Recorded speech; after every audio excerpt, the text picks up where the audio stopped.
right, we are back. Kuya Lard, Yes. this is it. Magandang morning ulit sa inyo mga kapuso. Exciting syempre yung mga napanood nila kanina. Eto naman, hinihintay na showbiz news ng marami ang pag-walkout ni Rufa Gutierrez sa kanyang showbiz-oriented talk show. At sobrang bilis nga ng mga pangyayari kaya immediately after nagpaliwanag agad ang mami ni Rufa na si Tita Annabel sa Showbiz Central. Nako, watch this.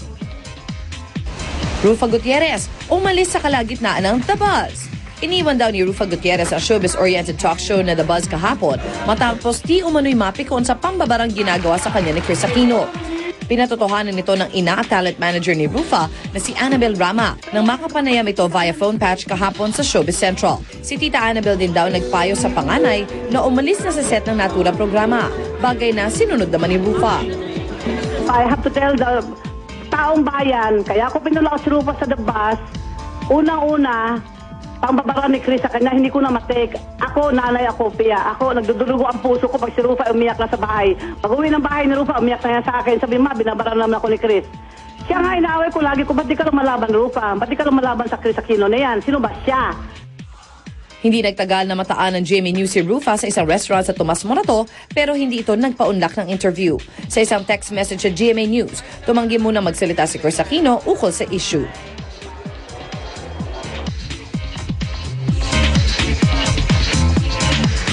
Ayan, boses ng isang ina, no? Yung si Tita Annabel. At saka, alam mo, minsan mga nanay, walang bata-bata. Basta pag inaway yung, yung anak. And then knowing the feisty Annabel Yung pa, Rama. di ba? Times 2 pa, di ba? Dahil matapang talaga si Pero Tita Annabel. maganda rin makuha yung side Of ni Kris. course. Maganda rin na makapagsalita siya, mabigyan siya ng pagkakataong ipaliwanag naman yung side niya. Oo. So yung sinasabi Tita Annabel, di ba, pag umuwi daw si Rufa na umiyak, kasi ba't hindi mo nilalabanan, di ba? Baka naman yung isa, hindi niya akalain na gano'n na yung epekto niya dun sa Yun. co-host So niya. maganda rin na magkapaliwanagan at Yes. maganda rin na siguro magkaharap, magkaroon ng komunikasyon. Ayun, I invite everybody to review Buzz. My comment was said with affection and a sense of fun. Ayan, yung tweet ni Kris niya. Aquino. Yun. So sabi niya, i-review nila yung bus. Kaya lang paano i-review kung hindi Oo nga.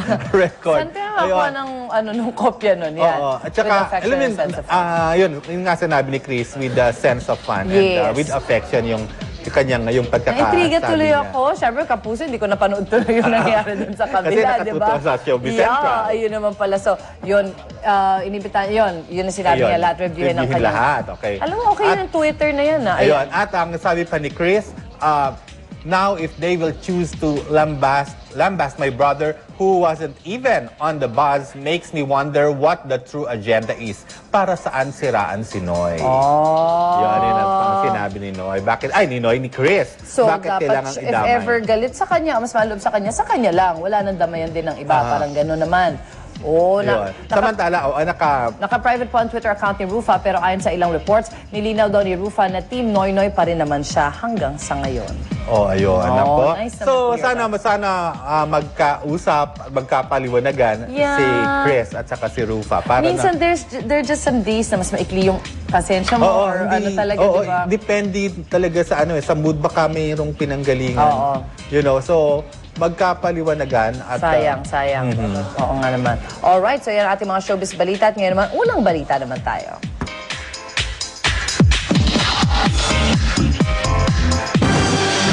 Ang mga unang balita sa mga oras na ito. Exclusive, lalaki nagpaputok umano ng sumbak sa Marikina, arestado. Exclusive pa rin, isang lalaki, critical matapos barilin ng 3 gwardiya ng isang subdivision, alaga niyang aso, patay. Mga gamit na ninakaw ng mga biktima ng lindol sa Chile, inabandona sa kalsada sa takot na maaresto. Ebidensya ng pagkakaroon ng maliliit na tao dati sa Indonesia, pinag-aaralan ng mga eksperto. At 2 baby seal, ipinanganak sa Poland bilang bahagi ng isang special breeding program. Huwag pa huli, tutok na sa